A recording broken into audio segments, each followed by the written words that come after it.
Welcome to everybody to today's lecture. Today we're going to be continuing to talk about linked lists. Particularly, there are just two things left that I really want to talk about. That is the insert and the delete function. What you'll see here as we get into it is the insert function will borrow a lot of the same functionality from our print list. Our print list function is what we talked about at the end of the previous lecture. So even though it's new, we've already really discussed all the concepts. It's just putting them together in a different order. As far as delete goes, delete's pretty straightforward. So when we cover that, it will only take a few minutes. What you'll notice if you looked at this code already is that we have two versions of the insert function. One insert that just inserts a new node at the end of the linked list, and then we have a second version that maintains the sort order. We don't need to cover the version that maintains a sort order. You don't need that for the lab. So we're going to cover the first version first, and if we have time, I'll produce another lecture and we'll cover the one that maintains a sort order. Okay, so it's not critical that we cover that. So if you see that in the code and then we just never talk about it, don't worry about it. You can certainly uncomment it. You can look at it. There's very little that changes in that function.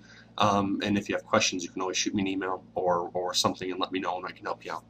So where we left off at the last lecture, we introduced what a linked list is. We talked about some of the pros and cons, why we'd want to use a linked list over something like an array. And then we looked at some code. And we start off with our linked list conversation excuse me, using a self-referential structure. Okay? One of the members has to be a pointer to a variable of the same type. Okay, so this is a pointer. We'll call it next node, and it's the same type as this char node. We also have one member to hold the data. Okay, so if it references another node but it doesn't hold any data, it's not any good to us. So this is by no means a hard and fast format for nodes or for linked lists. You can add other members to it, but this is just the simplest way for us to talk about it. We use the type definition. So we called this structure char node, but then we created a type definition right here, and I call it node. So everywhere in the code, excuse me, we're going to refer to that structure using our node shortcut. You can see here we have our print list, our insert and our delete. And then in our main function, what we did last lecture was we essentially manually created two nodes and then linked them together. And then we call our print list function to print those. So just like any other variable that we use malloc with, we use malloc, we use the size of operator. This is just a struct. We make sure to typecast it, and now we have a pointer of a node type in the root variable. Keep in mind with a linked list, we care about where the root is. We always care about where the very first node is in our linked list, and we want to keep track of that with a pointer because we're dealing with memory addresses. Remember that malloc returns either a memory address or a null value. You won't see me check for any null values in here really. A couple of the functions the author does, and I didn't bother to change it. It is important that we do, but because I want to just focus on the core of the linked list, we won't worry about some of that finer detail here. Once we malloc the memory for it, we have a pointer. The value of that root variable then is the memory address that represents the first node in our linked list. Linked lists are linear, so one node is going to be created, and then we're going to link another node to it. And then if we create another one, we link another node to it. And we just do that as many nodes as we need for our linked list. So we have it created, and now we update the members. Okay, at this point in time, if we go no further than this line of code here on 23, this is the only node in our linked list. So we update its member to something arbitrary because that member is a char type. We're going to hold char data in it. And we set the next node member equal to null. Remember, this is absolutely critical that we understand and update accordingly that next node member. The next node member on the last node in the linked list needs to be equal to null. That's how we're going to find the end of a linked list. The print list function uses it, and then the insert function will use it, as well as the delete function when we talk about it. Okay, so right now, with these three lines of code, we have a one node linked list. We move on to line 24, and we malloc memory for a second node. Okay, so very similar syntax. I store it in a variable called second, update the data member. Now we update its next node member equal to null. And we do that because we know that the second node is going to become the last node in our linked list.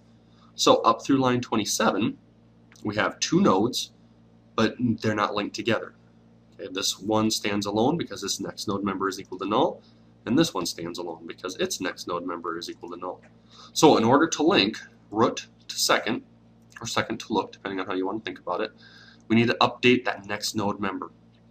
So on line 29, I say that the next node member from that root node is going to have a value of the memory address from the second. Okay, so here is the memory address. We assigned it into the second variable. That's a pointer that represents that second node. We assigned it the value to the next node member, and now we've created the link. So this is what creates that link. Next node member for the second node is still equal to null. So when we print list, when we traverse this linked list, we can look at each node, we can look at each next node member, and we're going to walk those members until we find one that has a value equal to null. And when we see this print list function, you'll see that now we print off our linked list, which is CA, and then null. Okay, so it worked exactly the way we wanted. If I were to forget this step, okay, so let's say I comment out line 29 so that I'm not creating the link.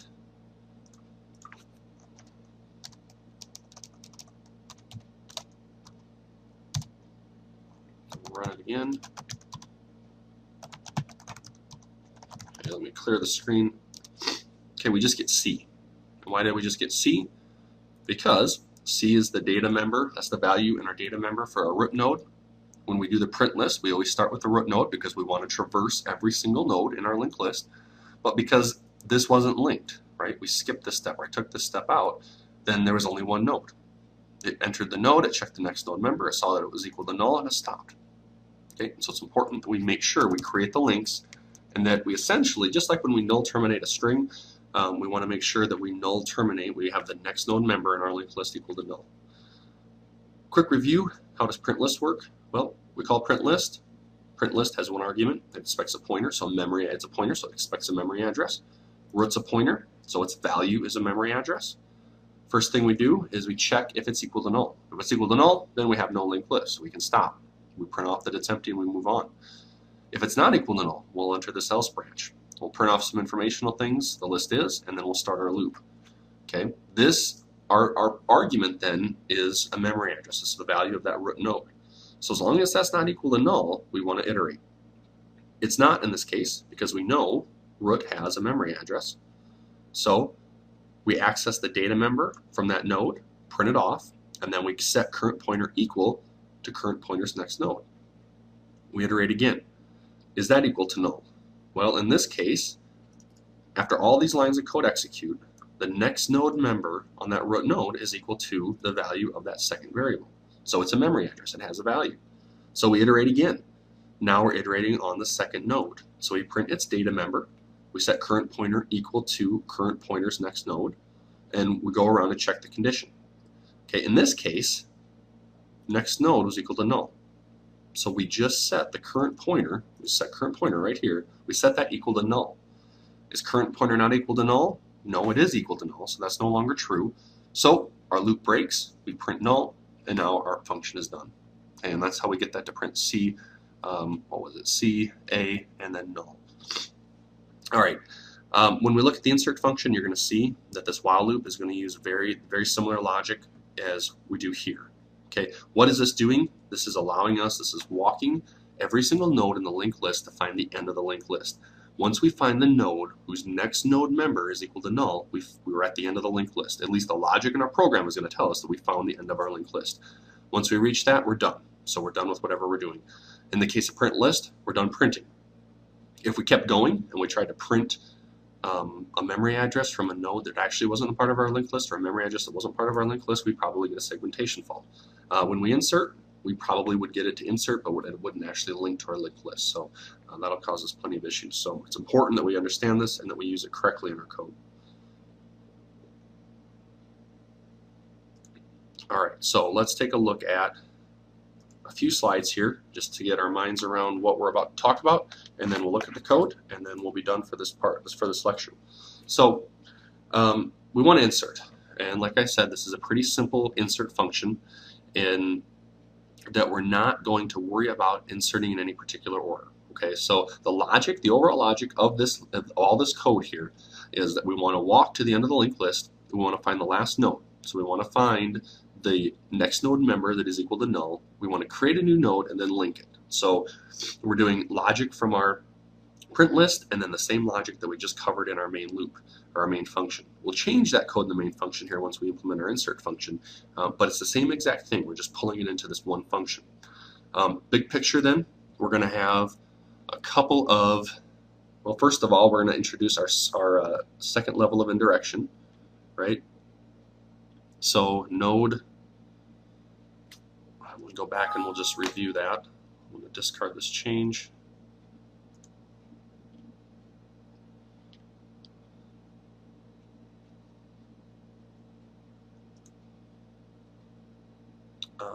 Hold on one second here. I got to pause. Something just came up. Okay, apologize for the little abrupt change there. I just had to make a slight change to the code. So if you've downloaded the slides before the lecture, please download them again because I did have to change them a little bit. What you're going to see now, what you should see in your code, if you're not looking at this code or you don't see this in your slides, please again just download the correct version. You'll see the two arguments for our insert function. So here's our second level of indirection, and then here's the value that we want to insert. And so when we call this insert function, we're gonna pass the value of the root node and the value we want to insert. And then this node itself, this function itself, will take care of everything else. It'll create the node, it'll link it up, it'll update the data members, and it'll be done. This is our second level of indirection. Now, it's not quite as critical that we have it here, talking about this insert function that does not maintain a sort order. So we don't really use it. You won't really see the value of it here. Take a look at the second version of it if you get a chance, if we don't cover it in class, and that you'll see why we have to do it that way. And I'm sure we'll talk about it. We'll just go over it real brief as kind of a final wrap-up lecture on linked list. Once we get past the arguments then, okay, so when we call this function, we're going to provide the root node, the value of the root node, so a memory address, and then the value we want to insert. We have 3 pointers, and we're going to talk about each one of these here. So here's our 3 pointers. We have a pointer for the node that we're going to create. We have to have a previous pointer and a current pointer. And hopefully you'll see, it'll be clear once we get into the core of this function, the while loop, why we need to keep track of a previous and a pointer. Okay, here we do have a little bit of error checking. Okay, so new pointer, a pointer that's going to be the new node to our linked list. We allocate memory for it right here, and then we have 2 branches of logic. Okay, if our new pointer is not equal to null, we enter right here, and this is now where the meat or the core of this function is. Otherwise, we got a null value because malloc only returns a memory address or a null value, says it's not inserted, and we can't do anything. So we're going to assume that in almost all situations we're going to get the memory we want. We're going to do 2 things here. Just like we did in the main function, the code we just looked at, the code we created in the last lecture, we're going to update the data member, and then we're going to set the next node member equal to null. Now, again, this is critical because what we're doing in this function is we are just simply inserting a new node at the end of the linked list. So this new node has to have its next node member equal to null, because that's how we're going to find the end of the linked list. Okay, get rid of some of this stuff here. Okay, now we've done that, so we've updated those 2 members, so we have a new node, and the new node is set up. So at this point in time, the only thing we have left to do after those 2 lines of code execute, the only thing we have left to do is find the end of the linked list and then link it to this new node.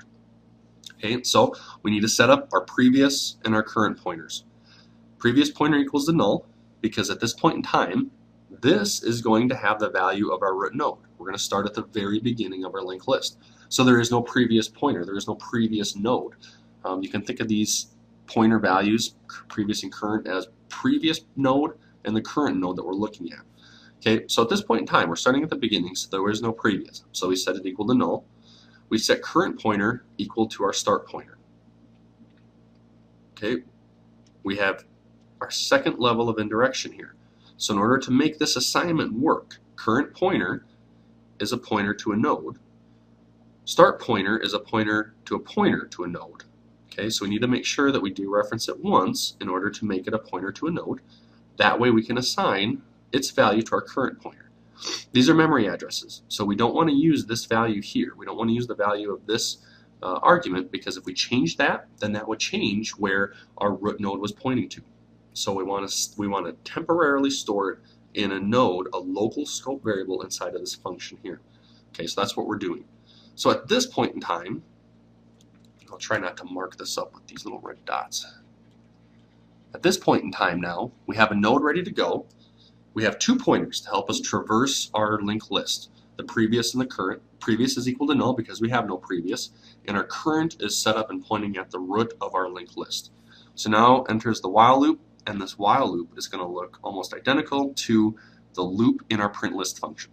Okay, so while current pointer is not equal to null, enter the loop. Now, instead of printing off the member and then walking to the next node, we're simply going to update the previous pointer equal to the current node, and then set the current pointer equal to the current pointer's next node. Okay, so this line of code here, this is exactly the same. This is the code that we need in order to walk the linked list. Okay, because once current pointer is equal to null, we found the end of the linked list. But there lies the problem.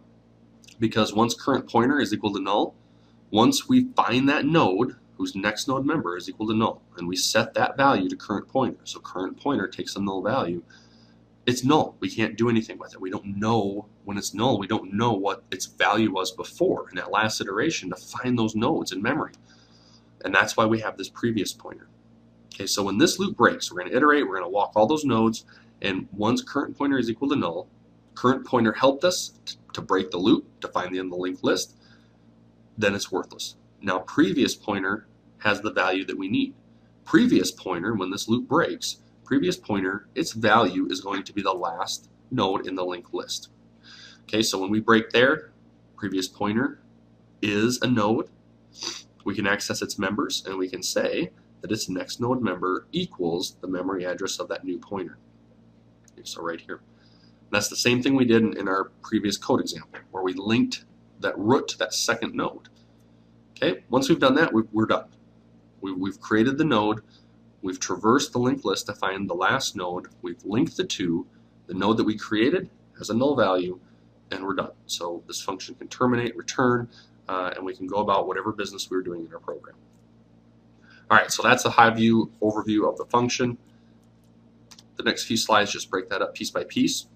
Okay, so we won't really spend any time on those because we've already done that.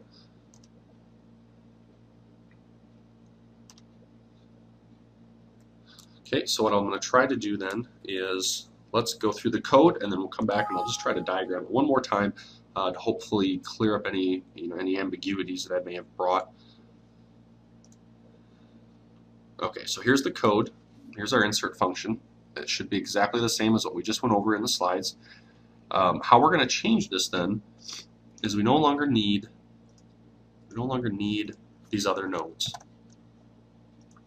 The second node, okay? We're going to leave the first one because one of the, I guess you could say, flaws or limitations in this function is that it doesn't allow you to just create the very first node. The very first node you have to create. These functions assume that we're starting with a memory address. Okay, so we're going to create the root node. I'm going to call it root. That way in my mind I know that I'm still, this is the very beginning of my linked list. But now instead of creating the second one manually, allocating the memory, updating the members, and linking it, we went over that in that function. We know that our function does that, our function does this piece, and it also does that. So we no longer need that. So how do we use it? Well, we can look at the prototype. It's right above us. We call insert. We have a pointer to a pointer. This is a pointer. So we need to use the address operator on our root node, and then whatever value that we want to insert. Okay, that's it. So we just took all those lines of code, that 4 or 5 lines of code, and we created it or condensed it down to 1. Of course, the function's a lot more, but that helps to organize and modularize our code a lot better. So let's see here. Let's go ahead and just make that change, and we'll compile and run the program and just verify that it works as expected. And there it is. Okay, the list is C, which we knew is our root node, and F, the one that we just inserted, and then null. So we know that it created it, and it followed each node, the 2 nodes in the linked list, following the end null terminated next node member, and everything ran perfectly.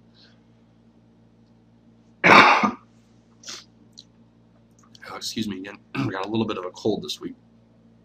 So if we look at the function here, we look at this code,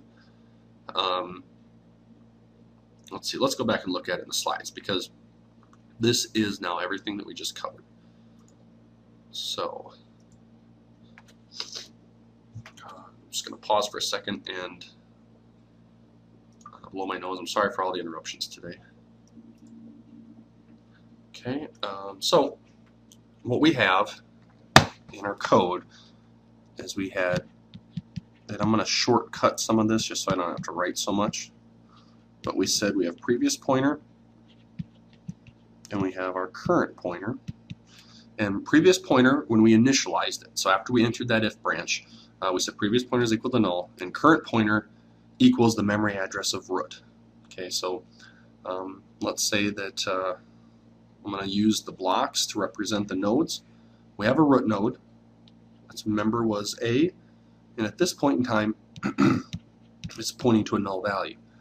So because we passed this memory address, and I'll just use, create something completely arbitrary here. We pass that memory address into that function. We initialize our current pointer to point here. Okay. What we want to do now is we want to insert. So after we've entered the if branch, we know we have the memory for our second node. Right? We've malloced the memory for that. We updated the data member, and we set its next node, and I'm going to represent that arrow. That's going to be my next node member. Okay, and so it's pointing to a null value as well. Right, so now once we get to this stage in the function, the only thing that's left to do is walk to the end of the linked list, identify the next node member that's equal to null, and link it to here. So current pointer, our loop, is while, we'll just call it C pointer to shorthand it even more, is not equal to null, right? Well, it's not equal to null, we're going to iterate. And inside that loop then we set previous pointer equal to current pointer, and current pointer is equal to current pointer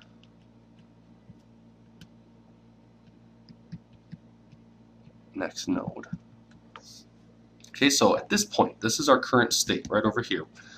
Current pointer is equal to this memory address. So we enter in, we set previous pointer equal to current pointer. So we can get rid of this null value. And now at this point in time, they're both pointing to the exact same location. But now we set current pointer equal to the next node member of our current pointer. Well, this is our current pointer, it's our root node, and its next node member is equal to null. So what we've just done is, if I can erase it, yep, current pointer now points to the null value. Right? We just made that change in assignment. So we loop around and we check again. Is current pointer equal to null or not equal to null? Well, it is equal to null. So the loop breaks. The last thing we have to do now is make that assignment operation to change our current pointer next node member and point it to our new node.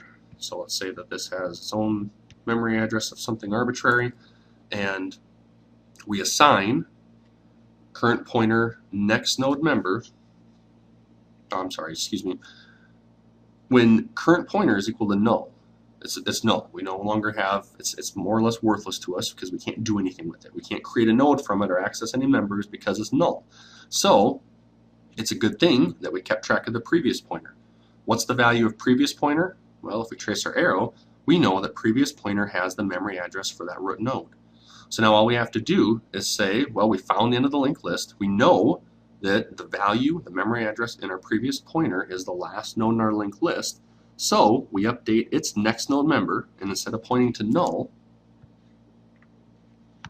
it points to our new pointer. Okay, and that was our third pointer. And I guess I could draw one more arrow. This is getting a little bit condensed, but remember when we entered into that branch, we had we malloc memory for that new pointer.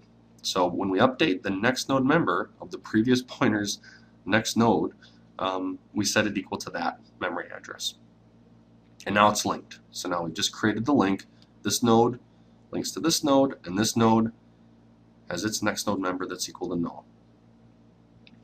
Okay, so that gets a little, I think it gets a little confusing, and oftentimes on campus we'll spend an entire day just going through some of these examples, especially on a dry erase board where there's a lot more room and it's a lot easier to see. So go through this, let me know if something I've said does not make sense, and I'd be more than happy to either try to answer your question over email or do a Skype or Google Hangout or something so we can talk about this in person.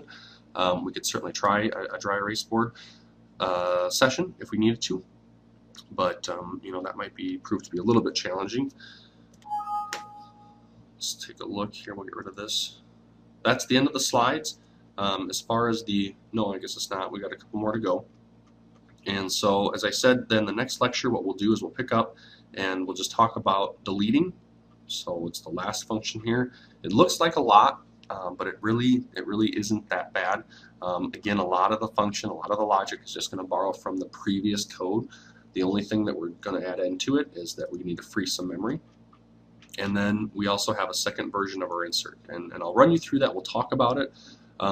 But it's not critical for the lab, and it's not critical for the final or anything. So it'll just be to help further our understanding of linked lists, and hopefully by the time we walk through this, this code's even more clear.